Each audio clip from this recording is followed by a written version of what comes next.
To promote my new flower shop, I had one place print my business cards, another print my brochures, and a third, my signs. Now my roses aren't red, my violets aren't blue, my geraniums look dead, and I don't know what to do.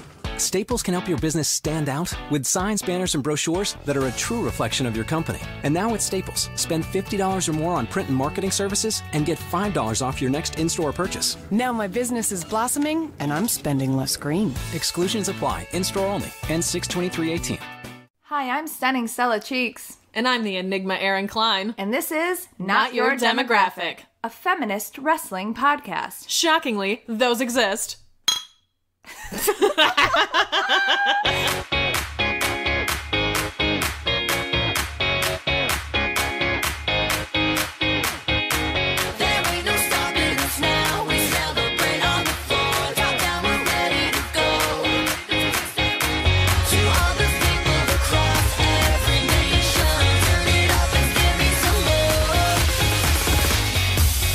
I just long for a padded room. For soundproofing, not because I'm going bananas. But flames on the side of my face. Welcome to the podcast, everybody. Hi, I'm back, even though no one asked me to be like Dolph Ziggler. Oh no, you're the Dolph Ziggler of the podcast. Except for more progressive. Like, hopefully leaps. And you don't have any hair. Right. And I don't bring Drew Galloway down in his promos. No. Were they recording their promo from a closet this week? Drew, talked shit about other wrestlers recording promos on their phones when he was clearly doing it from his phone in some closet. It looked like a closet. I was unimpressed. But again, it's really funny. I was actually taking my makeup off and Nick was I paused it and I was like, why? It's just whatever. And he goes, well, your boy's on TV. He's talking without a shirt on. And I was like, thank you so much. Aww. Thank you so much. Thanks, Beyonce. Beyonce. How are you? I'm okay. I forgot my wine and locked myself out of my house right before I came here. Luckily, I have wine. Right. Always wine and a house. In a house. And a house. To help me out. I guess technically we have a pull-out bed if you can't get into your house. I hope Kim will let me in. It depends. She might be grumpy if she loses at Mario Kart on her date. Well, that polyamorous life. Sometimes you lose at Mario Kart and have to lock your primary out of your house. I don't want to make that more of a metaphor. So let's just move on. I'm doing okay. I have a lot of homework and whatnot, but other than that, I spent so much time outside today. It was actually nice today.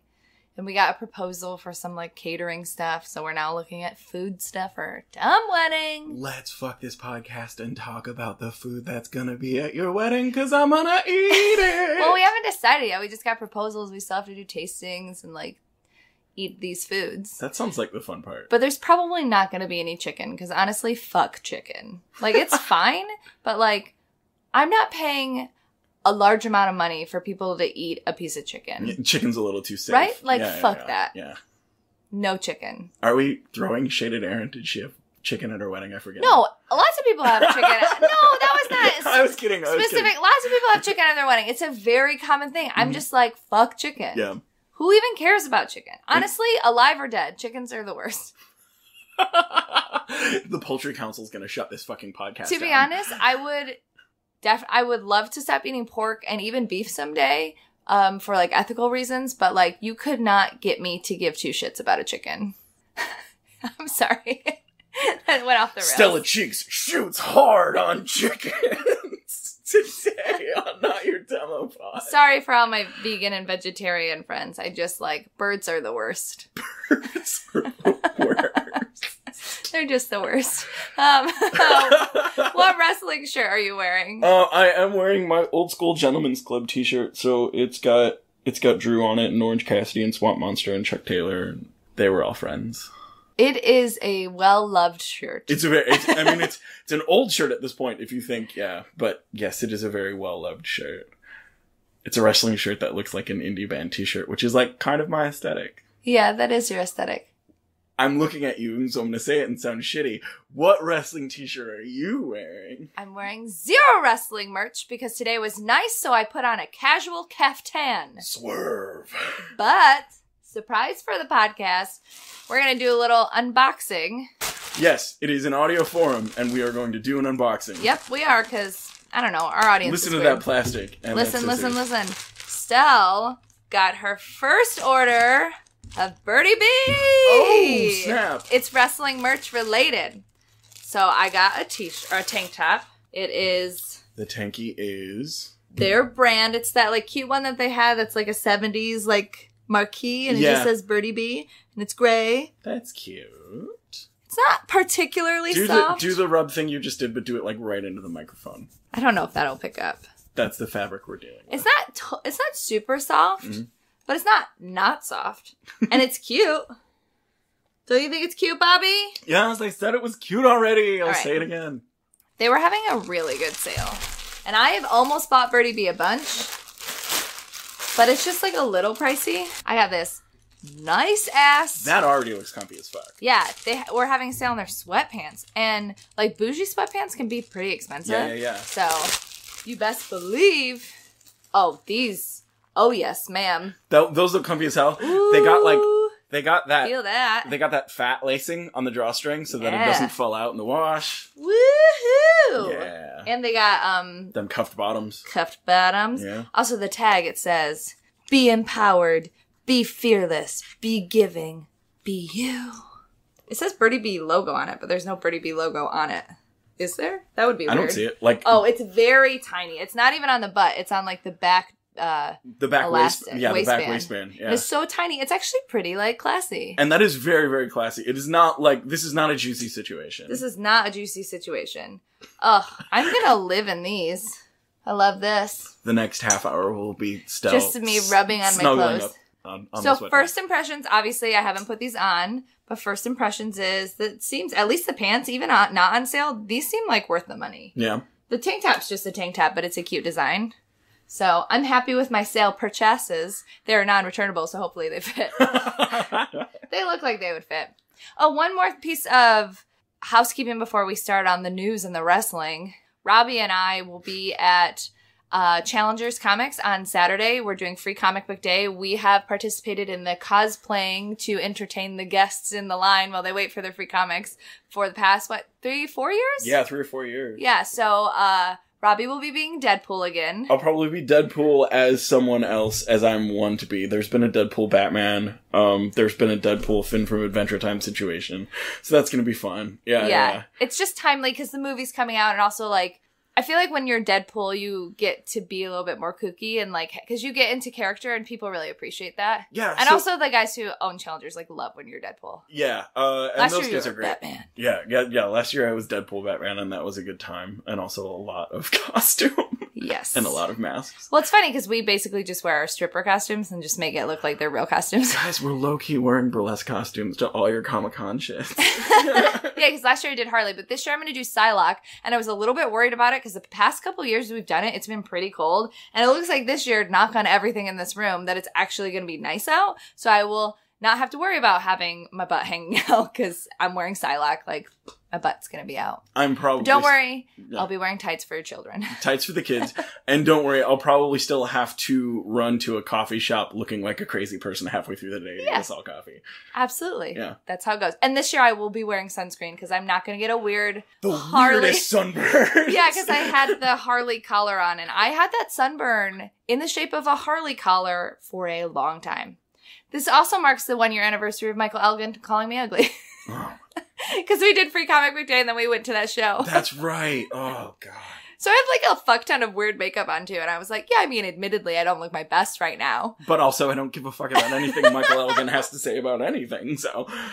So, yeah. So if you're in the Chicagoland area and you want a free comic book, come to Challengers on Western. And you can see me and Robbie there and some other friends. I think there will be a Rocket Raccoon and there will be some, Jessica Jones. Maybe Jessica Jones. Jessica Jones. And then some other Marvel characters. Last year we were very heavily DC, and this year we've swung completely Marvel. So, it's all about balance.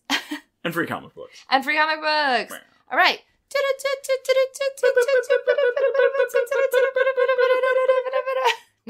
News. Kane is now your mayor, Elle. Oh, Elle Collins. Sorry, Yeah. Kane is now your mayor.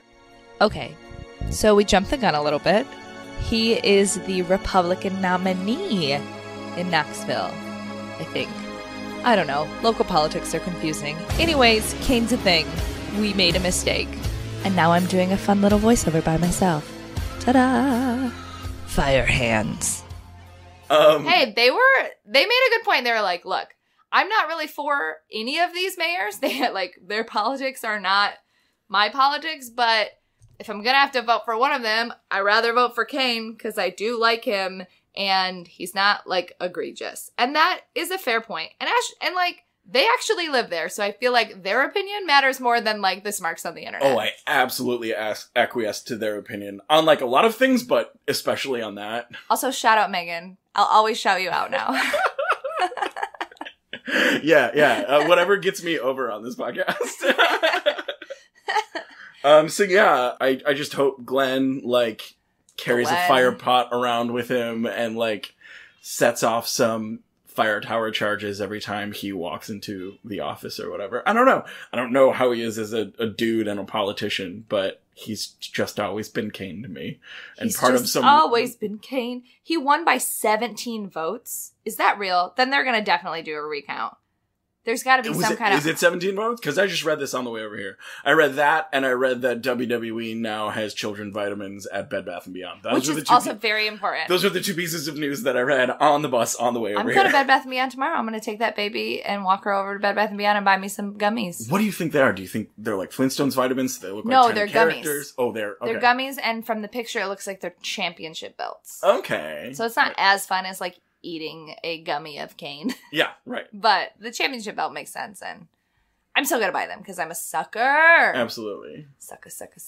Get that Bed Bath & Beyond crowd. Yeah, before they go out of business. WWE has a knack, and I bet it's not a unintentional knack of partnering with people who are about to go out of business because they probably get really one-sided deals. They're they are a giant worldwide corporation that are still just trying to get them deals. Get them deals. Speaking of deals. Uh-oh. Greatest Royal Rumble happened. Oh, yeah. That Did was you watch it? Nope. Me neither. No. And some people are like, you should watch the ladder match. You should watch this. And I was like, look, I get that it was probably a good ladder match. A, I've seen all of those guys in good ladder matches. And B, there are a million ladder matches on the network. And C, I don't want to because sometimes my politics and my personal feelings outweigh my love of wrestling. And that can happen day to day with the same company like it did WWE. So like, we're not hypocrites for not watching but watching Raw the next day. From what people said, all we missed was a bunch of rich people in the front row looking bored as fuck during the whole show and then Titus falling down. Like that's it. Which we got to see a lot. Yeah, I'm kind of sick of that. I don't think that helps wrestling at all. So I want all of us to get over it as quickly as possible. I think it was staged. Have you watched it in slow-mo? Yeah. He trips on nothing. His foot doesn't even do anything. I know, but I trip on nothing every day. I think it was staged to give him something to do. Because, I don't know. Conspiracy theory. Do. Wrestling conspiracy theories with Stella Cheeks. I mean, Titus is a good guy. He's a company guy. Right, no, and he seems like they made some maybe not great choices doing this anyways, because a lot of people like us and even some big news outlets were like, why are you doing this Saudi Arabia show? It's maybe not a good idea. We get that you want the money, but maybe it's not a good idea. And way to make that promo package of the 3 women you found and some kids being like, this is great. And I'm not undercutting their experience. They probably were very excited that they get a big sports event like that and they do get something to do with their families and they don't get to feel left out. So I'm not undercutting the citizens' experience. But you get all this weird backlash and then, you choose to do this Iran bit? Right? Okay, so that is one of the main reasons why I'm happy I didn't watch this at all, so that I didn't have to, as we read Erin was, in fucking Germany while watching this, cringe through that live. I can't imagine the conversation. You have to know that that's gonna go bad, right? Props to the Davari boys for doing the fucking job. Well, I mean, one of them is under contract, so he probably didn't have a choice, but the other one got death threats. Yeah, and he was like, just a reminder, I'm proud of my Iran heritage, but Canadian, everybody leave me alone. Just a reminder, it's my job. Canadian, sorry, Canadian. Sorry. Billy, can you do an impression of Renee? That was my Australian accent. It was okay. That was Minnesotan. Oh, It's like, you're there, and then Renee's there. That's actually a really good Billy. Thank you. I'm gonna give that one to love you. Billy Kay. Yeah, I'm gonna give that one to I'm you. trying. My Australian accent, the bits that I can do is just Billy Kay. But that's like a solid pocket to live in as far as that. So that was gross and awful, but I didn't watch it, so I was happy about that. My deal was, like, on the opposite end of all of us being like, why are you doing this, was a bunch of people saying, oh, but, you know, we should support the Saudis because they're trying to get more progressive, and, like, they're letting women and children go to these events. But then they showed women wrestling for, like, 2 minutes as part of a promo package. It wasn't even them wrestling. It was, like, them doing the, like, that weird commercial they have when they're, like, where they're, like, singing that song about how they're coming together and we're gonna have all these branded pay-per-views. And it's like, yeah, it's all these women in their wrestling gear. So they're in, like, essentially bathing suits. And everybody flipped their shit. And the Saudi government comes out and says, we're sorry that was shown. You will never see women wrestling in this country. So what the fuck are they doing there? Well, they're there for that money. Yeah, I know. And then, like, you know, they're saying, oh, but the women who weren't there still got paid. But, like, I don't care. It still looks, the optics on it are still fucking bad. And it doesn't seem like the show was memorable. And the only things that were memorable were mistakes. Like, a guy fell and you did a segment that you shouldn't have done. What else happened? I heard that John Cena Triple H had a bad match. And I heard that Rusev and Undertaker had a bad match, which, again, if you come at me and you're like, no, it's actually pretty good, I don't care. I don't care. I don't care. If you're going to tell me that none of that couldn't have happened on, like, Raw or something. Also, why did they give him a belt that they're not going to defend or use or do anything with? He didn't have it on Monday, did he? Yeah, and they didn't, to my knowledge, they didn't have any stipulations that was like, if you win this, you get this belt and an opportunity. It's just like, you get this shitty belt that you're only going to defend one time a year? Maybe? And you have to do it. And it's also ugly. And you have to do it on a Friday in Saudi Arabia when you have to work again on a Monday or a Tuesday and then have another pay-per-view the next Montreal, the greatest wrestling city in the world. Holy shit, Montreal, you are now second Chicago. That was awesome. You're like second Chicago, but like better Chicago? Because they were like popping... Less douchey Chicago. They were like popping the right way most of the time. Absolutely. Like being loud and rowdy, but like at least in line with my views. So I was like, yeah, this is fun. So let's put Gur away and probably talk about some better wrestling news. Let's put Gur away. Hopefully forever. God. The only other wrestling news that I really can think of is all of the like Keith Lee trolling imminent signing stuff. Because he's just been finishing up his dates, right? Yeah. Like, that's what's happening. We've known that we've known he was getting signed for like months now. But now it's just a big tease. WNN and PWG and like all of his indie companies threw belts on him on his way out the door that he kind of probably didn't need, but yeah, now it's official. He signed, and then there was kind of some news that Martin Stone / Danny Burch is now officially an exclusive WWE talent. Oh, that's cool. Which is he good deserves for him. that. Yeah, and I hope him and Oni get a tag team push or something because they're really good together. Also, all-in tickets go on sale soon. That was announced. Yeah. Also, Ciampa hilariously spoiled Infinity War. He spoiled it the least you could spoil anything, but it was still a spoiler. It was so good. It was so funny. Such a heel move. And I don't know, maybe I wasn't mad because I don't get mad about spoilers, and also like I had a pretty good idea how it was going to end, just having like been a comic book person. Did you see Infinity War yet? Yeah. Okay. No spoilers or whatever, but what were your feelings as somebody who like really does read comic books and like follows stuff? Like, what were your actual feelings? So I thought it felt like a crossover comic book. Like the movie itself felt like a crossover comic book. We're jumping between all of these locations and factions of heroes and There's no way they could have done that movie and not had that ending. Right. Right? But like, what was the impact on you?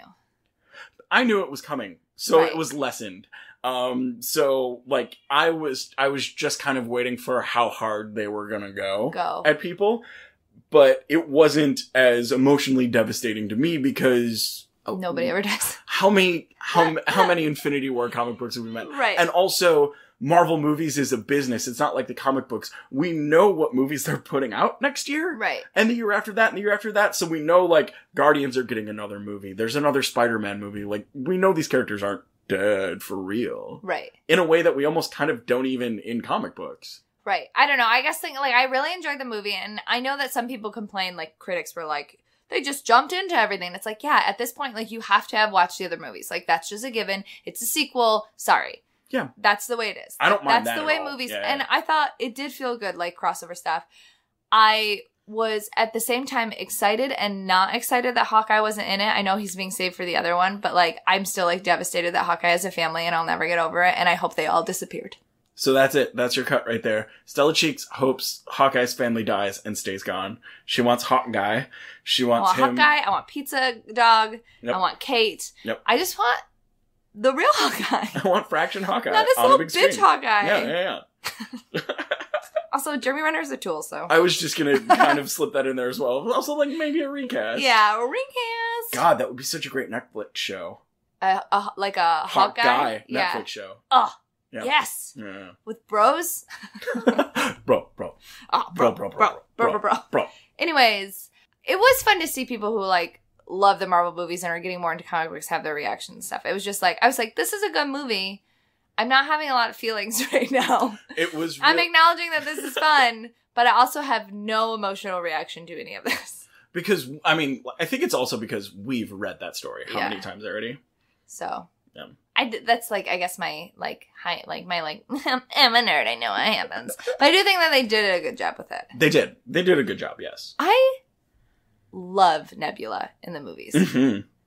That's, if you would have told me that, like, Amy from Doctor Who would be that character and I would be like, at first I did. I was like, this is weird. This is downcasting. But, like, she's done a good job. Yeah, especially throughout Guardians 2 and then her in this. Like, I like the focus being on her a bit. And I more. like that, spoiler alert. Okay. I like that she lives. Yeah, and I kind of hope, again, spoiler alert, we already did the pause wherever, I think Gamera is going to be one of the deaths that stick unless her soul's in the Soul Stone. Oh, yeah, I don't know. Because she wasn't part of, like, the huge fadeaway Yeah, at the she was end. like an actual death. Unless they do the time stone. Yeah. But we'll see that. But, like, I'm fine with Nebula taking her place in Guardians. Yeah, I'm totally chill with that. Absolutely. Chill then with that. you get, like, pissed off fucking emo-ass Quill throughout the whole movie as well.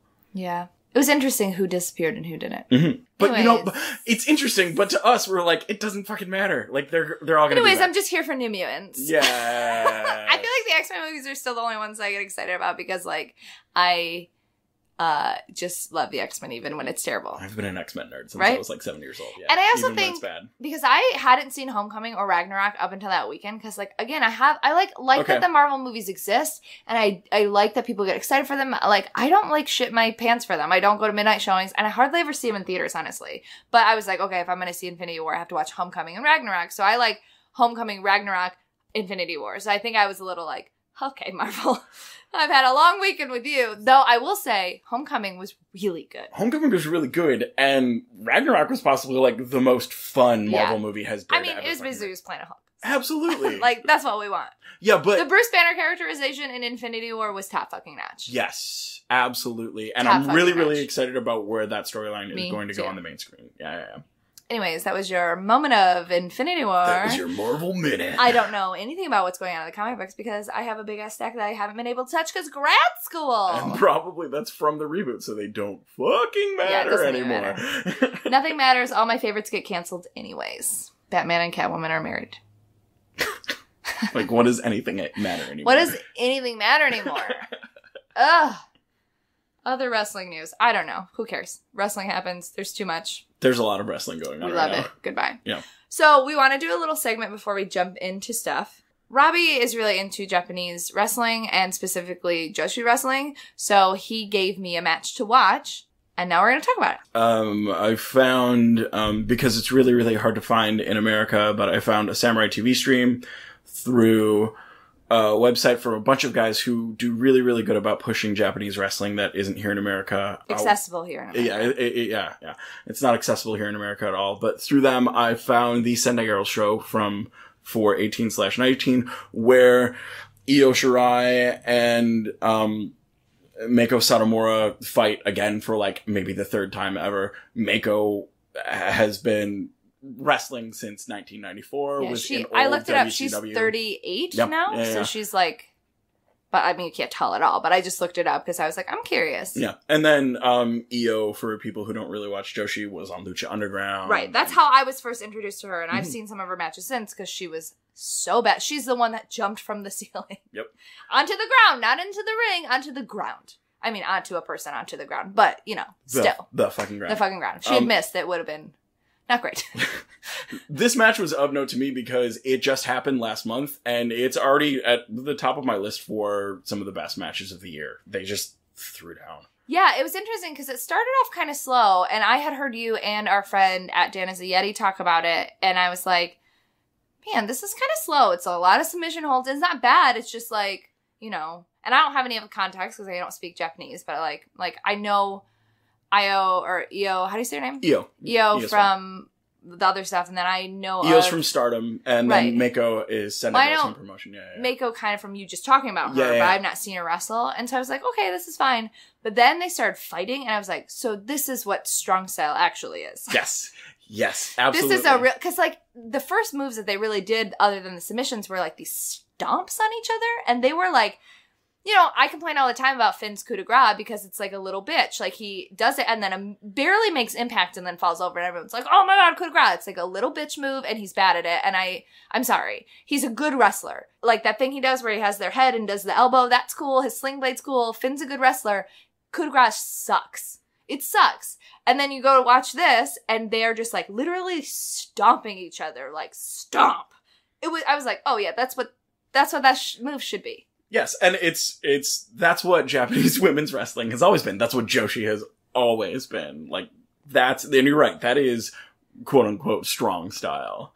There was a move that Mako did, and it was kind of in the beginning, and she did one similar later in the match. Io was down and, like, on all fours or something because she just got kicked or something, and Mako, like, hit the ropes and then, like, jumped over her, but, like, grabbed her foot and did, like, the foot, like, the top of the foot to the back of the head flick, but like as a jump. It was insane. Yes. And it's like, it's almost like it was so perfectly placed. It was so impressive because it was like, how did you time all of that correctly? It was nuts. Absolutely nuts. Nuts. Io throws a knee to Mako's head there that takes all of the air out of the room. Like, everyone thought Mako was legit knocked out. It looked devastating. And this is before Io starts doing all of her crazy dives and Mako starts slapping the hell out of her. Yeah. Like, the pacing of that match is crazy. The pacing of the match was great. And then, like, what's Mako's finisher called? Do you know? It's basically like a cooler AA.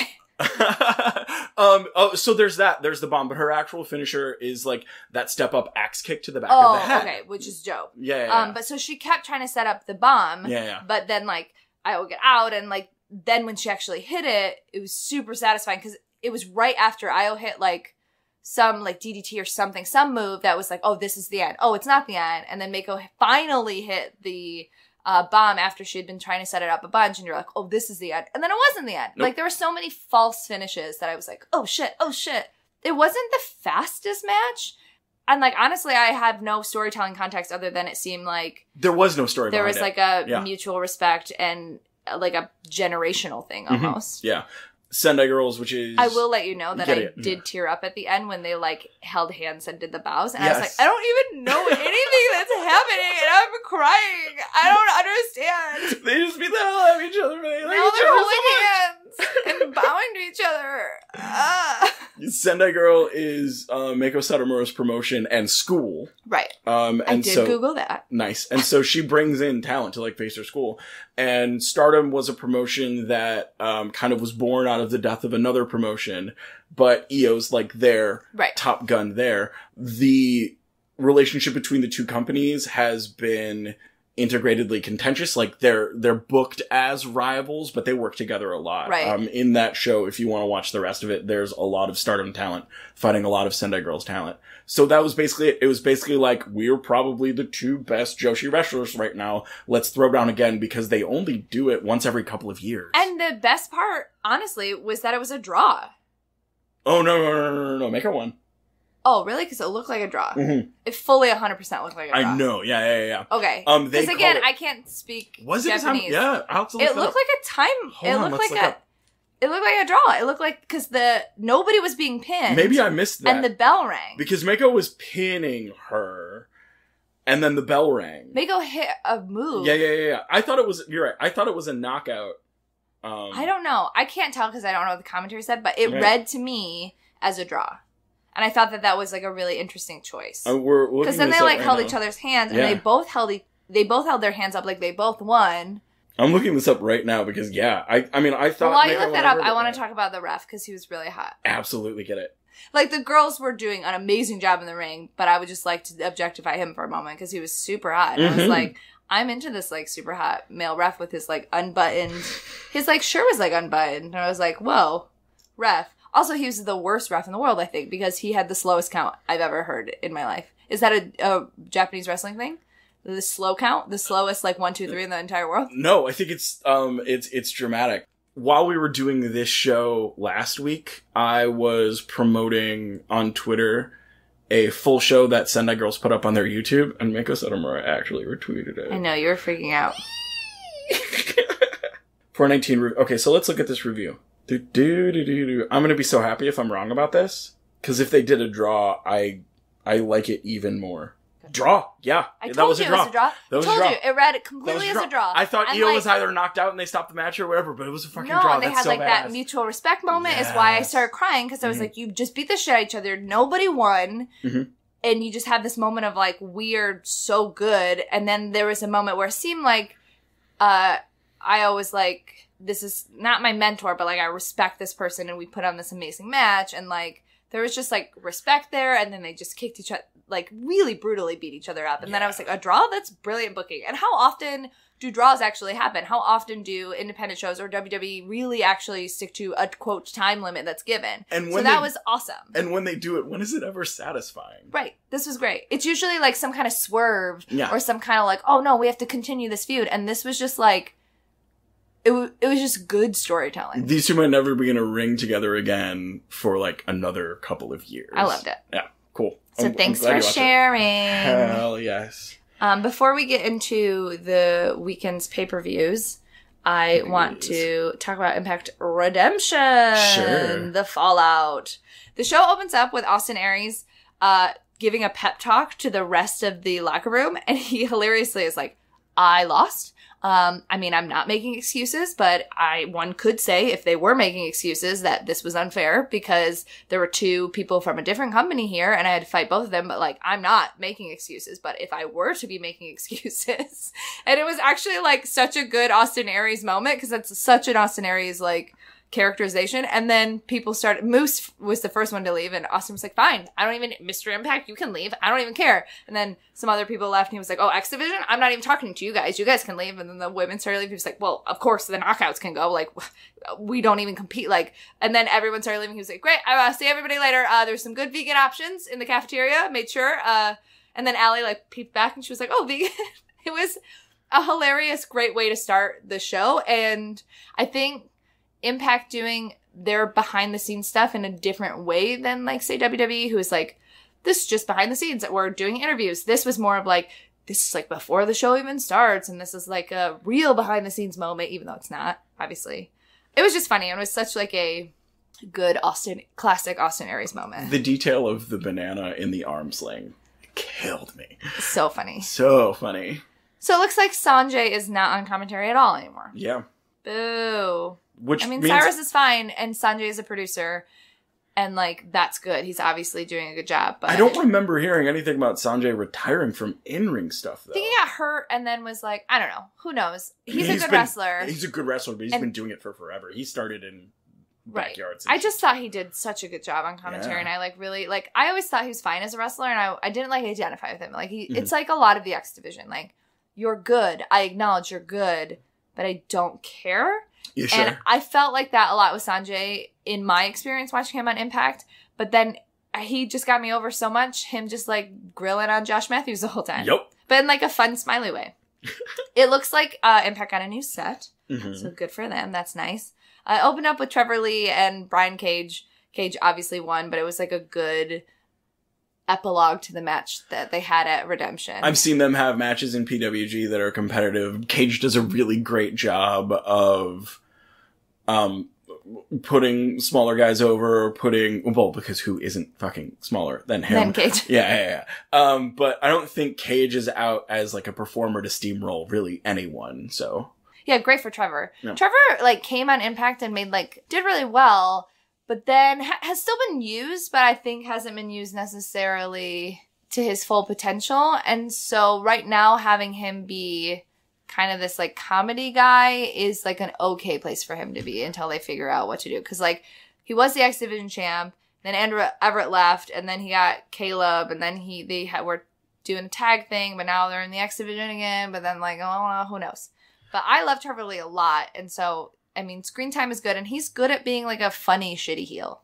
And he's still so young. He's so good. Like, he has time. He doesn't even have color on his tights or his boots yet. Trevor has time to find a character and find whoever he is. I like that he doesn't have color on his tights and boots. I think that is part of his character. Yeah. Is that he's just like, I'm a wrestler. One of the best matches I ever saw was with him and Chris Hero at AAW. It was incredible. It was so good. It was, like, out of this world good.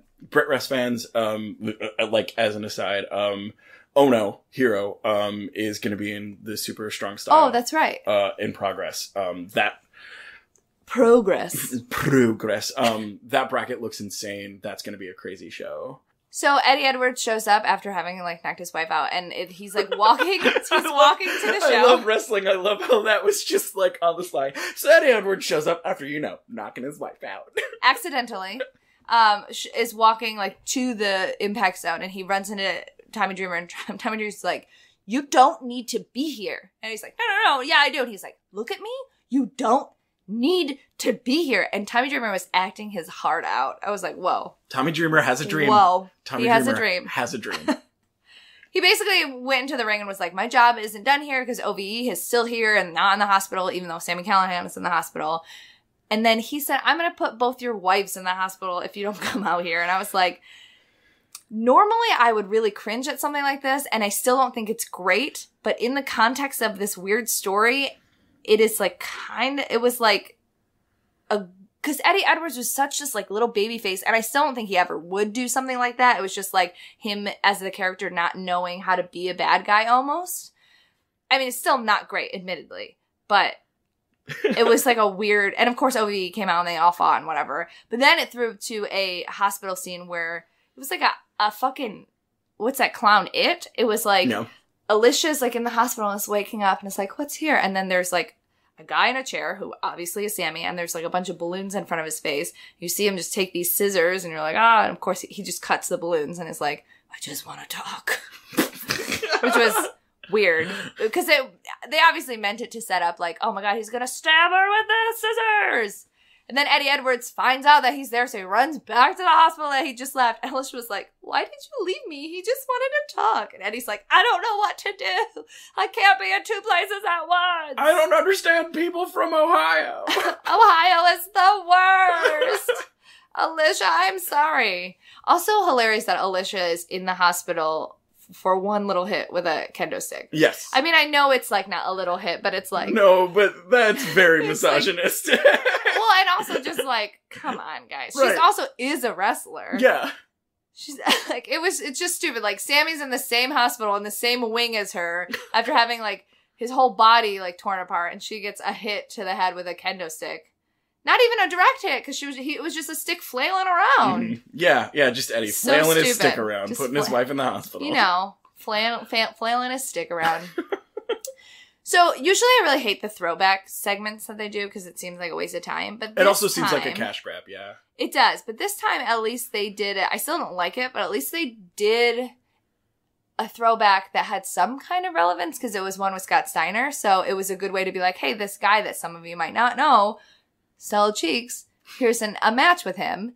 And I thought it was actually helpful. I was like, okay, I'm actually going to watch this one so I can kind of get an idea of who this... Instead of just like, here's a match between Samoa Joe and AJ Styles. They're not in this show, this promotion anymore. Oh, Bobby Roode's on that other show. Here's Bobby Roode. Like, this one actually had purpose. So, like, if they're going to keep doing this dumb thing, like, that's how they should do it. But still, we want them to use their airtime for their talents that are currently making money for that company. Yeah, yes, for sure. Yes. I mean, Scott Steiner is technically making money for that. I don't know. Yeah.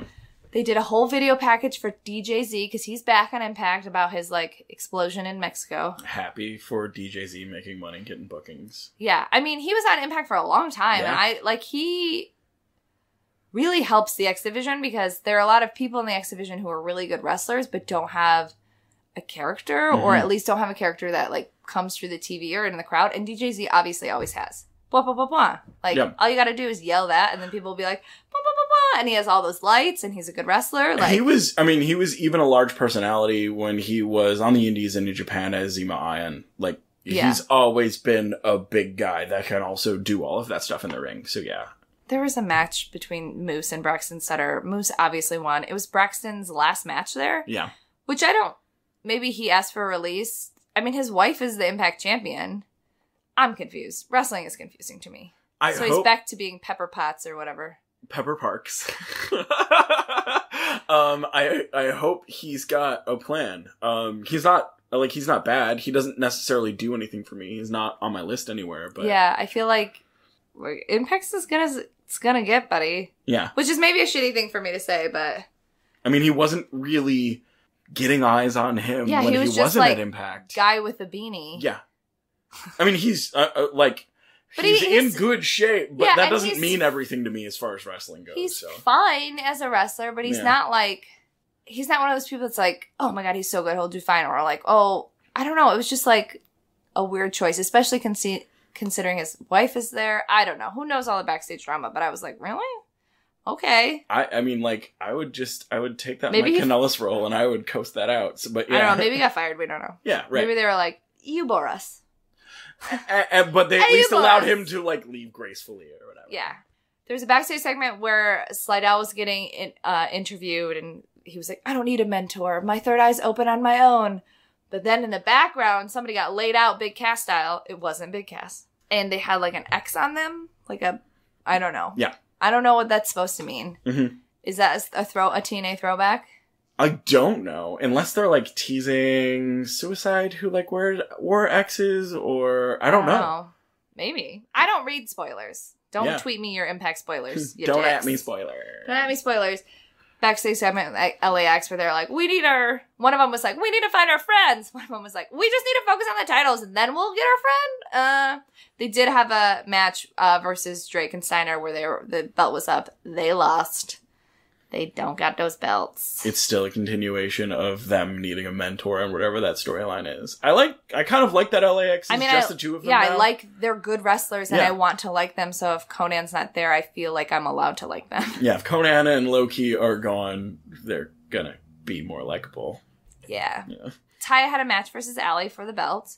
And on commentary, I just want to point out that they did do a shout out to Rise because Rise is doing their tapings for their weekly wrestling show. You should check all that stuff out. And I just think that's cool that they have this partnership between Impact and Rise and they're really trying to get eyes on women's wrestling. And I thought that was cool that it was said on TV. Absolutely. Taya was brutal in this match. I love when Taya can, like, just go ham. And because she, like, I love Taya. I don't think she's, like, the world's best wrestler, but she has got that attitude and her strikes look powerful. Yes. And so and they read on TV as powerful. And especially against a champ like Allie who is like, I'm so sweet. Until she yells, I'm Allie, and then she's a bad guy. I think it's so weird it's weird when anybody yells something before they do a move because, like, Primo! Right? It's like, it's dumb, right? Like, everybody knows what you're gonna do. Or, like, I hate when the Deadlies say 1, 2, 3, get the tables. It's stupid. Like, it's dumb. Marty's chicken wing, but that's dumb in an endearing way. Right. Yeah. But Allie just screams, I'm Allie! And it's great that she knows who she is. A weird thing to yell. I think Taya, especially because she got famous in AAA and in Lucha Underground, is expected to do all of these, like, high flippy athletic spots. But you're right, her strength is as a striker and is as a ground and pound and is selling attitude. She does look impressive standing and striking like that. I just love Taya. And she reads so well on screen at Lucha, at Impact. I just love her so much. So Allie wins, retains the belt. Then all these coffins come out, and you're like, oh, what's going to be in the coffin? Obviously. I was just too young. low-key trying to spot, like, indie talent. Like, it's a WWE thing. Right. Anytime there's a bunch of extras. I didn't see anybody that I knew, so there were Well, they all probably had just the, people. like, bride stuff on. Right. They were really selling the, like, zombie walk, though. I The, wanted like, it Su to Yung be walk. a bunch of Rise talents, but it wasn't. Yeah, that is disappointing. But maybe they didn't want to do it because they want to save those. I don't know. Or fly people out to the taping for just that day. Yes. Yeah. For carry a coffin, too. So yeah, but Right. a bunch of people in like death masks and black wigs carry this coffin down the ramp and out. They leave it there, and then the lights go out. And then Su Yung is there. And then the lights go out again. And then Rosemary's there. And then the lights go out again. And then Su Young's gone. Somebody fix those lights. In the interim somewhere, Rosemary says something like, "You don't touch the bunny." But Yeah, because that's her bunny. absolutely, it's her bunny. But yeah, no, the lights fading in and out thing was a little bit egregious. Yeah, I mean, I get it. You're supposed to, like, be like, these two are, like, otherworldly characters. And it is a way to be like, because when they brought Su Yung in, I think I mentioned that it was, Rosemary and Su Yung have very different characters. But on a very basic level, they seem like similar characters. They seem like the wrestling macabre, Undertaker-esque, evil. So kind of having them have, like, this same, like, poof power was not that kind of poof. Sorry, I hope these new sensitive microphones don't pick up my poof power. One of the best lines in all movies is in Billy Elliot, where he goes, "Just because I like ballet doesn't mean I'm a poof." Anyways, Billy Elliot's my mom's favorite movie, so I've seen that in Dumb Movie too many times. And you can be a poof. It's fine. Yeah, no, I it's love fine. it. I just like that stupid line. There's a backstage segment with Falaba, who I love, and KM, who is the worst. But Who's KM? Like, what the fuck is even... He was introduced at the beginning as Sienna's cousin from Detroit, but then has just been like a little bitch. Right. But he, in previous weeks, was like fat shaming Falaba and some people, and he goes, "Hey, that wasn't cool. I'm not going to do that anymore. Now we're a tag team." And he like walked away, and Falaba was like, "Bah? What?" So this week, I guess we get to see them as a tag team. Essentially, KM's thing is like, ever since he is not in a stable with Sienna anymore, he tries to move to other stables and just sucks at it. Right. It's like a Miz Taraj thing where I was going to say, Mr. Rush is doing it better. Yeah. But he was doing it first. Yes, he was. In this context, other people have done it. It's a trope. But whatever, get Falaba over. Falaba is over Yeah. in the Impact Zone. Yeah. In a very similar way to Zawa, where crowds just like to yell.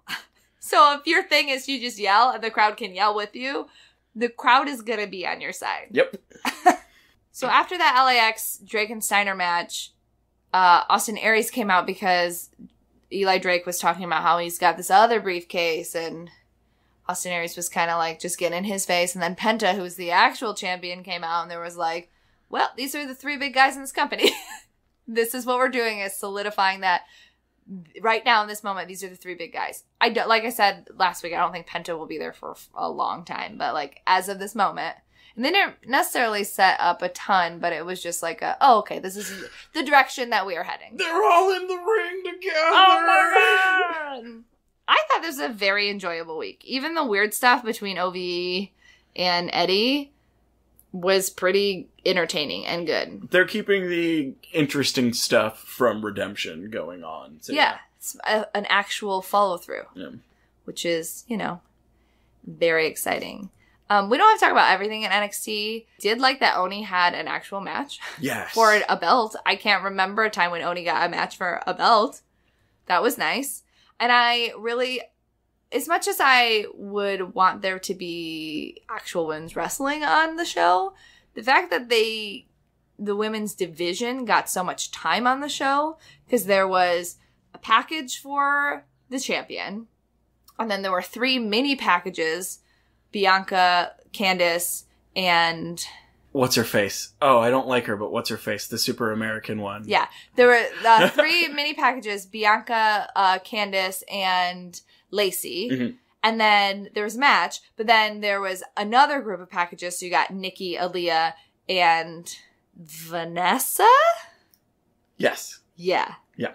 you know, we remember the ones we care about. Absolutely, but it felt like they were trying to reestablish their division, and all of them are chasing after Shayna. But there was also a backstage interview with Dakota where they were like, what? Remember when Shayna was being a bully to you? And she was like, I don't want to talk about it. And then Shayna came up and was like, look at me. The women's division is run by me and I'm your worst nightmare. So like you had all of these video packages and a backstage segment that was setting up like a feud and a match. Like, would I prefer a match? Yeah. They did advertise for a match next week between Candice and Bianca, which is going to be amazing. So that's tonight. Full disclosure. It's happening probably right now. Is it amazing, everybody? Oh my God. I'm going to watch it when I get a tattoo tomorrow. No one's listening to this recording live. Imogen is. Yes, all right. I'm sorry. Very clearly, your cats and your fiance are listening to this recording live. Yeah. So, I mean, there's not a lot of wrestling on this match, or in this episode. Anyways, there's like a lot of packages and stuff, which is fine sometimes, especially after a bunch of call-ups. Mm-hmm. But I just like that they focus so heavily on all these ladies. Yep. Very excited about that. The matches were fine. I thought the Adam Cole Oni one was good. Obviously, there was a lot of shenanigans, and Danny Burch was in it, and, you know, that's all good and well. The Tino Sabatelli and Riddick Moss versus Heavy Machinery was like whatever it was. I guess the most important thing about that is that Tino abandoned Riddick. Yeah, but like Tino did that with his last partner, and like that's just something Tino does. I imagine that these guys are going to be guys that are just in NXT and then get released. Yeah. I can't see a place for Tino or Riddick Moss anywhere. None of them have shown anything other than their looks. I mean, they're not bad in the ring. Like, they're not awkward. But there's so much talent at WWE right now. I just can't imagine that. Yeah. Absolutely. I agree with that, definitely. So Johnny comes out and is supposed to fight Aleister. Then Ciampa comes in and beats the shit out of Johnny Gargano. Then Aleister's like, hey, Ciampa, do you want your... Oh, no, it's Sanity! Psych, I'm gonna kick you all in the face! I did not know that I wanted an EY Aleister match, and I'm really glad I got it. I mean, Eric Young's still great in the ring. Oh, for sure. I love Eric Young. I've always liked Eric Young. I guess I never... Because Sanity is just Sanity, and they seem like a tag team because there's three of them, and even though they wrestle solo sometimes, like Killian wrestles solo all the time, I guess I didn't envision EY wrestling for the belt, especially knowing that they got called up to SmackDown. But it's still supposed to be like Eric's faction, so if any of them was going to get the title shot, I'm really glad it was him and it was not Dane and not... Yeah. Good way to like finish out their NXT stuff. Because it was a great match. And then Black Masses to everyone's face. Face. Gargano is getting carried on the stretcher. Ono, playing the concerned friend, is watching him wearing a Sweet and Sour shirt, which I thought was dope. They're wearing all sorts of shirts. Yeah. Dakota was wearing a Progress shirt, and everybody was talking about it. Yeah. To the point where she tweeted a story that said, wrestler wearing other promotion at WWE. And she goes, I just like t-shirts, guys. Sometimes we're just wearing t-shirts. I use them to cover my torso, please. Yeah, sometimes, I get cold and have to cover my body. You're right. I didn't feel like a lot happened in obviously the Ciampa episode. Gargano stuff, is significant. But it did feel like a lot was being set up in a good way. Yeah. Like, I like where they're going with a lot of stuff. And Adam Cole as this champion is, like, it's a good, like, obviously I wanted it to be EC3. I expected it to be Ricochet. But Adam Cole, especially because he was there before them, a little bit before them, and was kind of jobbing all the time. And he is a heel. A heel champs, especially because Aleister is not a heel champ. Like, the more he has the belt, nobody's good, nobody's evil. But the more he has the belt, he's a good guy. Yes. So... Especially with who they're putting up against. Like, you keep putting up against CN, you keep putting up against Sanity. Like, he's gonna come out good guy. Right. Okay, obviously, I think he's gonna have it for a while, but who do you think, barring some new signees, who do you think will be the one that takes it off him in the current landscape? With people that NXT? We know who are on the program right now? If you just had to call something out of the blue. From the hip, I think who would be best with it, who it would serve the most, is Velveteen Dream.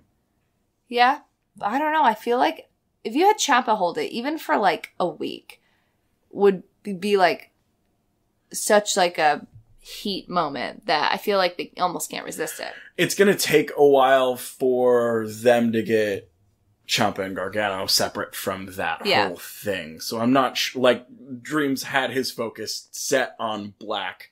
That's true. Until then. So I see that more immediately. Ciampa with that belt is going to be monster.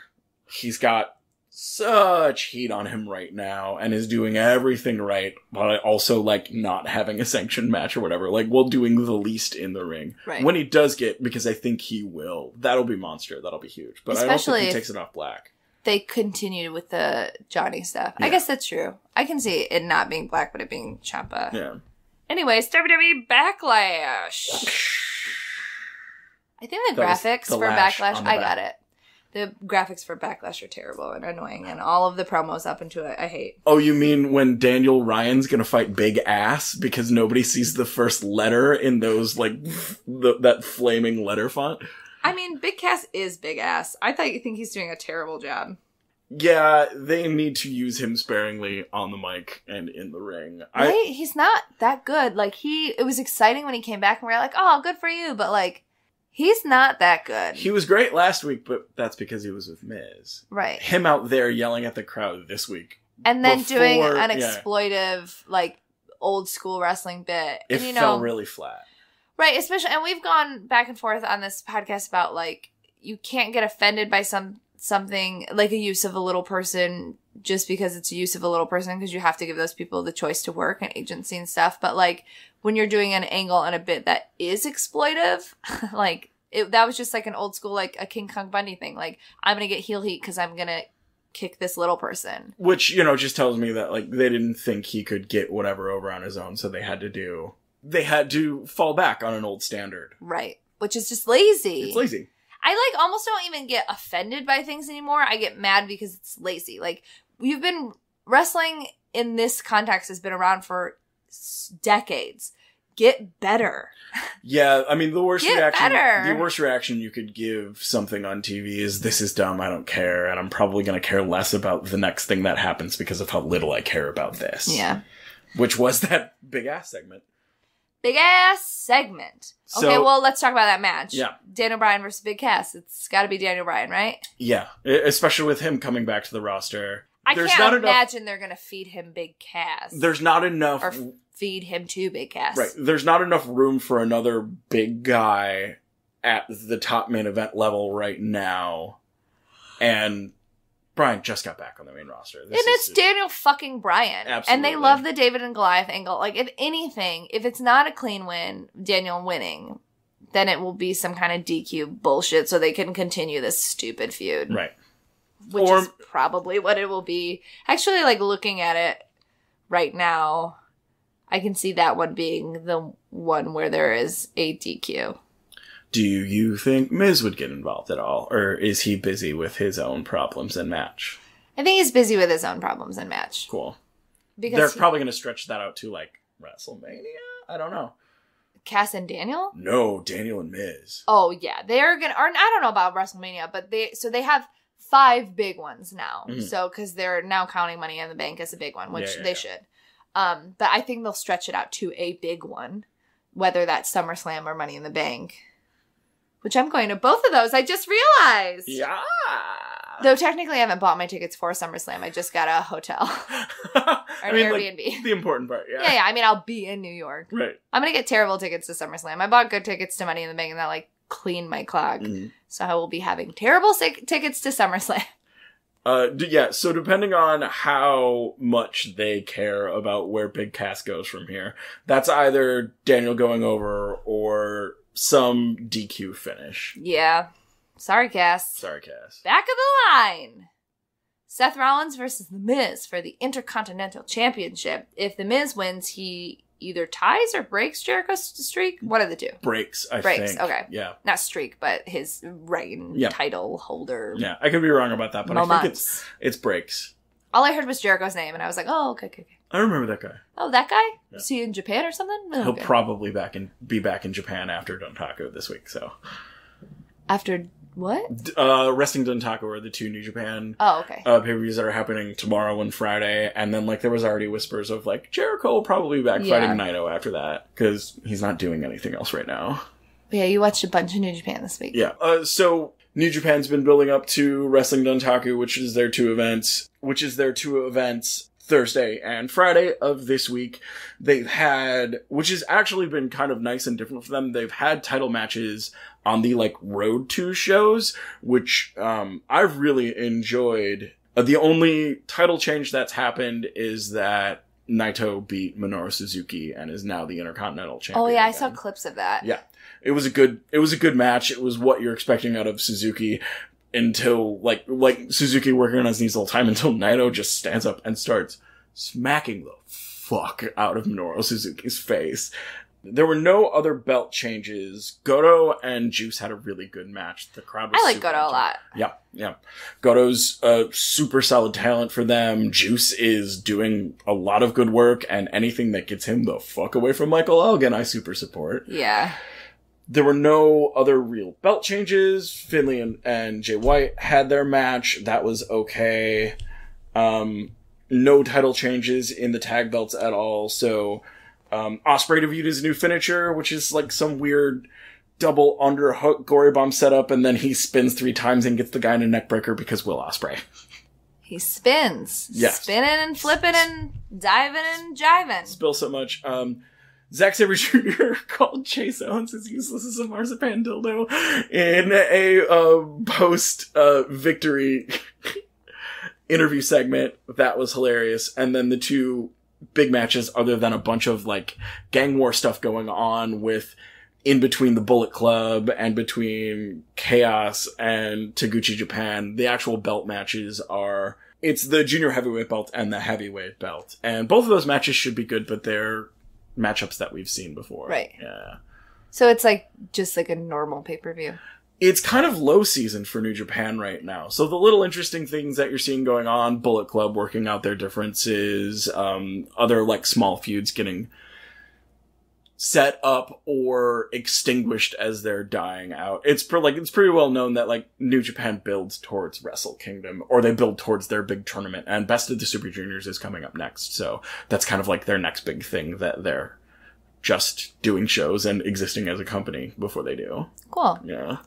Do you think Chris Jericho will show up sooner rather than later? I think now that Naito has a belt, especially because it's the Intercontinental belt, going back to like the Miz match, he's gonna show up, and because he went out jumping Naito after a match and then said, I'm done with this company, whatever. I didn't like it, they didn't do it with me, but now I think if he's going back in, he's going right for Naito. What if Jericho gets an Intercontinental belt and the Miz gets an Intercontinental belt? And that was the plan the whole time, and they're gonna fight intercontinentally. Via Skype. I don't know. I think the Miz is gonna win.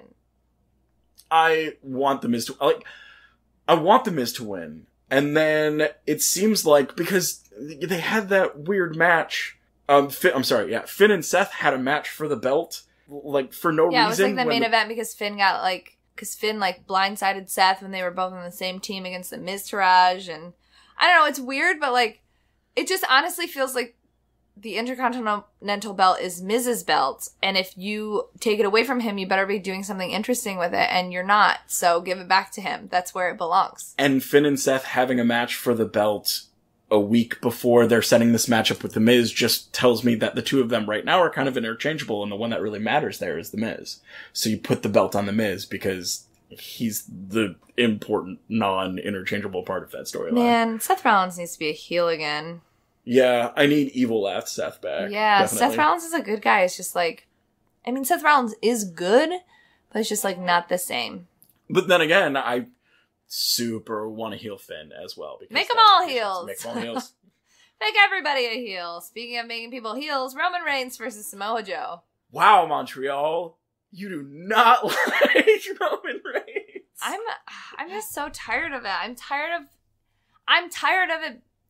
I'm not necessarily even tired of Roman Reigns. I'm just tired of everybody hating Roman Reigns. And I'm not being like, I love him now. Hating Roman Reigns is not cool anymore. It's just like, it's exhausting. Like, do you just want to get to a place where company-wise and storyline-wise, we're over which way Roman Reigns is going to go, and then have that be the thing and then go and do it?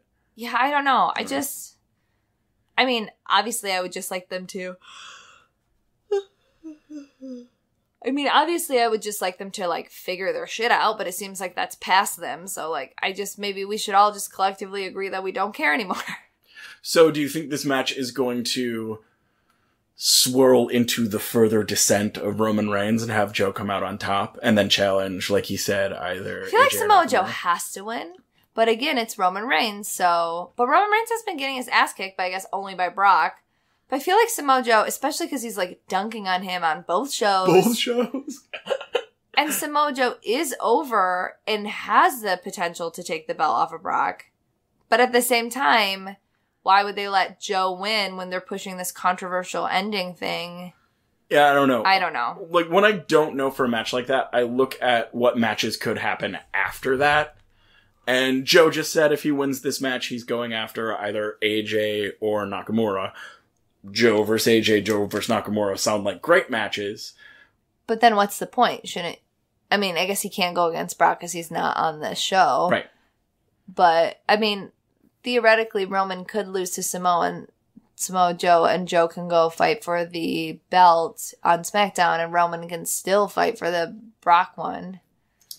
But logic is irrelevant. Logic is irrelevant. This is professional wrestling. I want it to be Samoa Joe, so I'm just going to say Samoa Joe. Samoa Joe, win, beat Roman Reigns, read me a bedtime story. Jeff Hardy versus Randy Orton for the United States Championship. Wow, do I not care? I don't give a shit.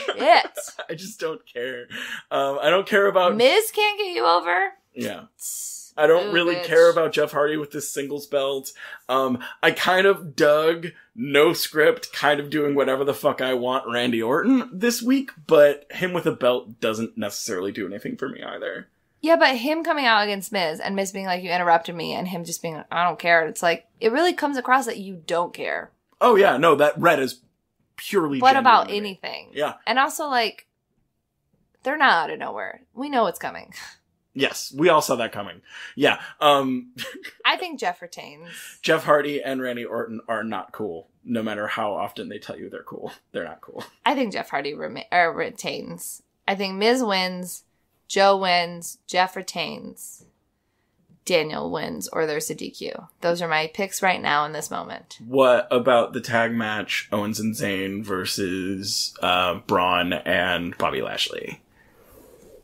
I want to say Sammy and Kevin because I love them, but the kind of heels that they are, the, like, entitled, you know, we speak French, shitty heels can take losses. Yeah. In a way that Bobby Lashley in his first pay-per-view back and Braun Strowman, who's getting a push, can't. Right. But Also, Braun Strowman almost killed Kevin Owens just by walking swiftly next to him. a couple of times. He did it a couple of times. Yeah. Sami Zayn was so dizzy from Bobby Lashley's move that he couldn't go to Saudi Arabia. It has nothing to do with Sami Zayn being a good guy and, like, being actually aware of Middle East politics and not... Or Sami Zayn being of Syrian descent. Right, and him being of Syrian descent and being like, cool, I'm not going? So... I'm gonna go have tea with the whole female roster. You guys fly to Saudi Arabia. Bye. I'll be good here. I wish that's what actually happened. Oh, absolutely. They all went to Pancake House. They went to Waffle House. No, they were all on their couches watching the Greatest Royal Rumble and Instagram storying it. That's what every fucking female talent was doing. And throwing mild shade. Not at all. Oh, no. Sasha was. Sasha was. Yeah, but that's Sasha. Everybody else was just like, I'm Peyton. Here's my dog. Here's my trifecta meal system. Peyton's got a really cute dog, though. Yeah, it's fine. And she's I don't got like to get dogs. her macros. I don't like dogs. I don't like dogs! I don't like dogs, I don't like chickens! It's going to be Kevin Owens and Sami Zayn. What do you think? Losing. Yeah. Against Bobby Lashley and Strowman. Alright, but I'm gonna put Zayn and Owens winning this match, because what the hell do you actually think they're doing with Braun and Lashley? Or I guess Sami and Kevin could win, and then you could get Lashley versus Braun. Exactly. I think somehow That actually makes more Zayn and sense. Owens are going to work their way between the two of them, because you know WWE would want Braun and Lashley to fight each other. That makes sense. Yeah. Cool. I'm cool with that. AJ Styles versus Shinsuke Nakamura. No disqualification. That means as many dick punches as you want. And we learned that Shinsuke can teleport Kinshasa this week, so, like, I don't see AJ going over here. I mean, this seems like a good opportunity to give Shinsuke a belt. Absolutely. And also to make your not important pay-per-views important. Yeah, and to make people pay attention to them, because there's no ceiling on heel Shinsuke right now. He's doing everything right. Fans are super into it. And that's the way you continue the feud, too, because you get a rematch. Absolutely, and I don't know, like, if this feud ends here with this match. Like, I don't know what AJ does after this either. Because the next pay-per-view is Money in the Bank, which is a big one. So if you have a rematch between AJ and Shinsuke at Money in the Bank, like, that makes sense. Absolutely. Dikshasa! Yeah. Carmella versus Charlotte Flair for the SmackDown Women's Championship. I mean, Charlotte wins. I think Charlotte has to win. Especially because, like, Carmella's whole character is like, I mean, Charlotte Flair. Yeah. I mean, Charlotte Flair. Like, Charlotte's gonna win. I'm gonna be interesting to see that match, especially after on social media, Carmella talking up how much she's improved and like how long it's been since her last singles match.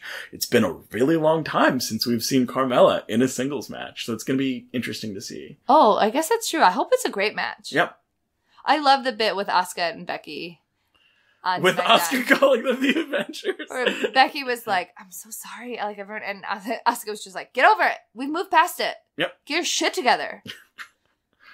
We're the Avengers. Let's go. Hot fire. You're on fire. I'm an empress. She's a queen. Let's fucking do this. Stop you bitching, Becky. I like that the three of them are all kind of in their own places as the top good guy face female wrestlers in that division right now.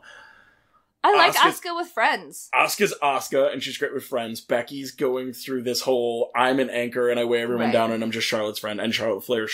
So I like the dynamic between the three of them, not all kind of being directly on the same page right now. I like that Asuka. I know that people are like, well, if her streak breaks, they're not going to use her anymore, blah, blah, blah. But, like, I like that Asuka gets to do things that are more than, like, a squash match. Yep. Or, like, it's obviously Asuka's going to win. Like, I mean, Asuka did win. She made Peyton tap.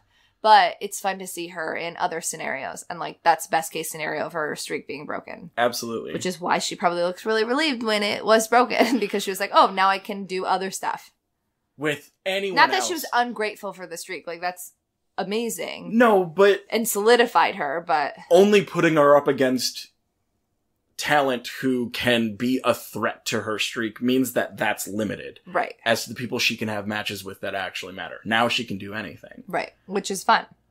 And finally, Nia Jax versus Alexa Bliss. I think Nia's going to retain. I think Nia's going to retain. Moment of bliss. R.I.P. Those have been so weird. It's, again, I'm over being offended by it, and I'm just mad because it's lazy, dumb writing. Yeah.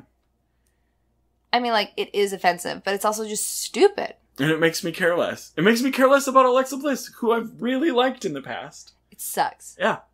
I did like that they gave us a Mickey and Natalya match, but I wish it was just, like, longer and, like, more of a match. Like, it was just, like, an excuse to have Ronda and, like, whatever, but, like, those two did put on a good match, and they deserve to have a longer, more featured match. And I hope that in this build up to whatever they're building with Ronda, we do get an actual good long match between Mickey and Natalya, because, like, I enjoyed that a lot. They're still doing that thing where they're putting Blank and Ronda Rousey together to kind of keep Ronda out of the ring or out of being, like, really, really exposed for as long as they can. But it's Mickie James and Natalya. They right? can go 10, 15 minutes on any show and have a really good match without the storylines, without Mickey being Alexa's friend and Natalya being Ronda Rousey's friend. Yeah. I do want to talk about the other women's match that happens. There was the Riot Squad versus Ruby Riot in the Riot Squad versus Sasha Banks. I thought that was a great match. Yes. Ruby looked good. That senton cannonball. Mm-hmm. Second rope, too. It looked fucking good. Yeah. That was another, it's like, that's another move that's just like, God, you gotta be so good at that timing and the positioning. Right. Because if you overshoot, you look dumb and you probably land in the back of your head. If you undershoot, you just sat down real hard. Yeah. Yeah. It looks really good. Everything Ruby does looks really good. And it's just getting better. Yeah. And I do really like her and Sasha's chemistry in the ring. Absolutely. That is like a mid-card feud while they're building up to Bayley and Sasha that I could handle seeing multiple rounds of. I don't think Riot Squad's doing anything for anyone other than Ruby right now. You mean like Liv-in? Yeah. Yeah. I just don't know what else you would do with Liv or Sarah Logan, so at least they get to be on TV every time, and then, I mean, when they are in the ring, they do look good. I mean, I like Liv Morgan a lot. But, like, you know, people complain about Sarah Logan not being good on the mic or whatever, but, like, when Sarah gets to go in the ring, she does a good job. And in a feud, or in, like, a mid-card thing, they could push them a little bit more. And if there are looming tag titles, like, that would change it a little bit. But I just don't know what you would do with either of them without Ruby right now. I get that. And it's okay to have a leader and to have them, like, fall back. So, like, if them being there helps Ruby look good, I think that's okay. I think maybe if there are tag belts involved, that gives them an opportunity to, like, be a stronger part of a faction other than just being there accompanying Ruby Riott, who is getting the majority of the mic time and the in-ring time at this point. 2 other women's things that we need to talk about. Lana's trying to break up Rusev Day instead of joining them, which is what she should be doing. Why are you doing this? Stupid. Ugh. Paige is told absolution, like, sorry guys. I'm like a good guy now. I loved how awkward the fade out of that segment was, because Paige was just like, absolution's kind of done. Like, I'm in charge now, so I have a better job. I don't like need you. And the 2 of them, like, in there wearing the absolution shirts, and Paige just being like, oh, you're still wearing the, oh, I'm sorry. This is very weird now. I'm your boss. Take that off. New dress code. No more absolution. One thing that I thought was really fun that has nothing to do with Backlash was the New Day, the bar segment. I could watch an hour of wrestling that just involves the bar and the New Day every week and never not be It was so good. Like, when Sheamus, like, made the pancake joke and Big E goes, oh, Sheamus is the worst. God, Sheamus is the worst. And Mr. Bootyworth and the pancake throwing and the Big E in getting... I needed, like, a screenshot of Big E in Sheamus's face, and I was like, this is a dream that I want to have. Big E. Put me in the middle. Photoshop me in the middle of there. I can only use the word erotically baby oiling his chest. Big E's background actions are always the best. Always the best. And I say it all the time, but I love when we get to see Xavier wrestle because he's a really good wrestler, and Sheamus versus Xavier was fun. Cesaro trying to sell them jacket pancakes. Yeah. Hilarious. And Xavier, a part of the New Day where they, like, build time machines out of cardboard and it's very stupid, being like, that's dumb. I'm not having fun with your pancake bit. I am over this. I am over this. He wasn't even like, he made it seem like Cesaro was the stupidest person he ever met. And it was just really funny. My pre-match interview segment was quoting a Mortal Kombat villain, but your pancake jacket's fucking dumb, Cesaro.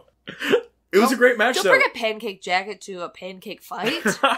It was still a great match, though. It was a good match. And, like, God, Sheamus is so entertaining. I hope he gets to stick around longer. I just want everybody to, like...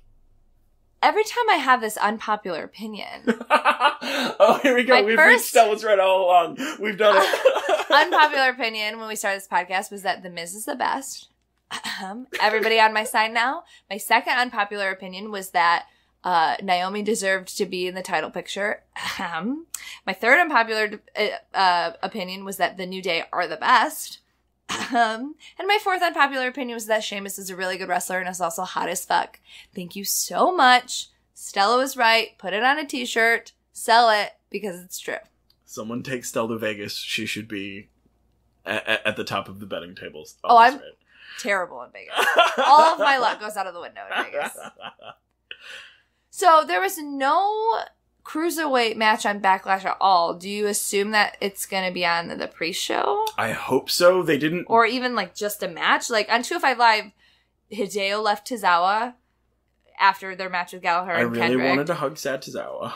Drew and Kalisto had a really good match. Drew Listo can do no wrong. Listo. Both of those... There's, like, a move where Kalisto, like, almost, like, ran up Drew and then, like, flipped him, and it was great. Drew won, but, like, it really solidified the promo he gave earlier when he was like, you step to me, you tap out, and him like reshaping 205 Live and him being like kind of one of their top guys.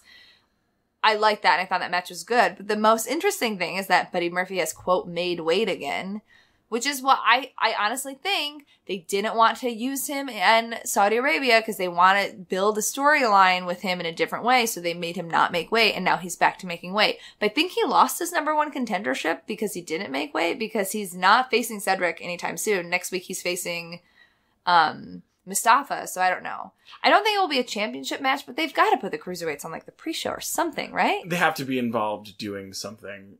My thoughts on what they did with Buddy not making weight and doing that was kind of them repeating something that they did smartly, in my opinion, during WrestleMania, which is making that cruiserweight championship and their big cruiserweight championship matches for now good guy versus good guy. Yeah. Because that's going to allow both wrestlers to really go at it, do their most athletic maneuvers, not have to focus on slowing the pace down and keeping people on the ground like a lot of the heel cruiserweight characters do. So they put off Buddy for a while so that they can have their big, flashy match in Saudi Arabia. And now, yeah, I don't think it's anything Drake overtly said, but it seems like he's got to work his way back up now. Yeah, it definitely like at least feels like that. I don't know, it was weird, but I hope that they at least get a match on the pre-show because they deserve to be used. It's interesting. It was a weird episode that kind of didn't set anything up for a dual branded for pay-per-view. anything. Yeah. Yeah. In a dual brand, what does 205 Live do? What is the cruiserweight? Who is the cruiserweight? What is who are? Right? Like, why is cruiserweight? Yeah, it is weird. They kind of haven't addressed that at all because like 205 Live hasn't been on Raw. They were on WrestleMania, obviously, but what an interesting query. All right, any other thoughts about wrestling this week? Wrestling's great, unless it's not great. I don't know. There's a lot of wrestling going on. There's always a lot of wrestling going on. Yeah. That's just the way of the world. Say hi to Erin. Hi, Erin. Hi, Erin. I don't know what wrestling you're watching in Germany. I don't think she's watching any wrestling in Germany. It'd be awesome if they went to a WXW show. They couldn't. It didn't work out timing-wise. She looked into it. So before we leave, we do have one review. It is from our friends at Two Heels and a Face. They said, keep doing your thing. Not Your Demo Pod is very different than most wrestling podcasts, which is a good thing. They stay true to who they are and provide different and fresh perspectives. Keep doing your thing. Two Heels and a Face, which is another Chicago-based wrestling podcast that covers a lot of indie stuff, specifically Chicago-based indie. So if you are interested in that, you should check them out. Also, we did get an email, but it's not a question, but I just wanted to shout it out from a friend of ours, Martinez, who is talking about Main Event. Because the other week we were talking about, like, does Main Event even exist? Is this a thing that happens?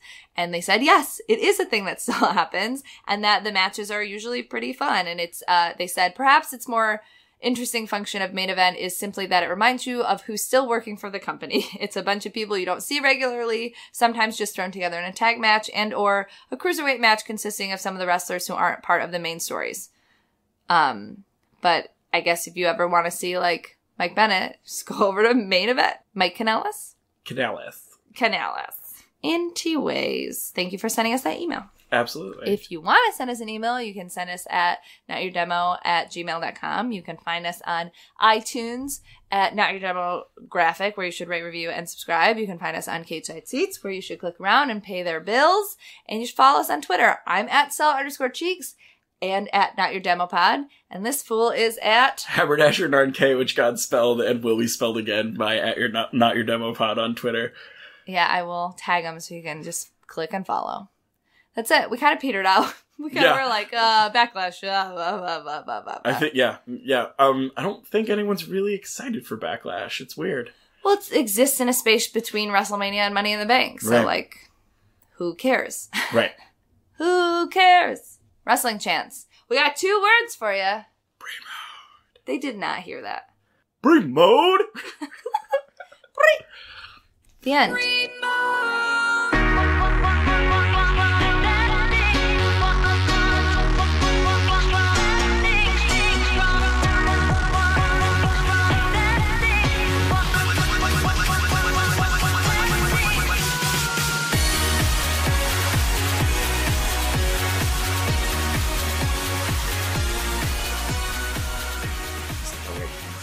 just got a weird pain Ow, right right under underneath my her boob. Ow, fuck. Is it like Ow. between your ribs? Yeah. Like this over. Stretch it out. Sucks. Yeah. Ow. What is it? That's your intercostal muscles? The ones between your ribs?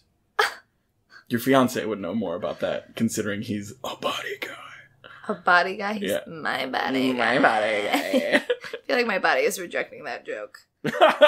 You have 10 days to deal during the Jeep Celebration event at Millsboro Chrysler Dodge Jeep and Ram. That's right, only 10 days to get an additional $1,000 bonus cash on our most popular vehicles. Take an additional $1,000 off select new Chryslers, Dodges, Jeeps, or Ram trucks. 10 days to deal, and you can choose from over 500 vehicles and 0% financing is available. 10 days to deal ends May 14th. So hurry to Millsboro Chrysler Dodge Jeep and Ram and online at millsborocdjr.com. You have 10 days to deal during the Jeep Celebration event at Millsboro Chrysler Dodge Jeep and Ram. That's right, only 10 days to get an additional $1,000 bonus cash on our most popular vehicles. Take an additional $1,000 off select new Chryslers, Dodges, Jeeps, or Ram trucks. 10 days to deal, and you can choose from over 500 vehicles and 0% financing is available. 10 days to deal ends May 14th. So hurry to Millsboro Chrysler Dodge Jeep and Ram and online at millsborocdjr.com.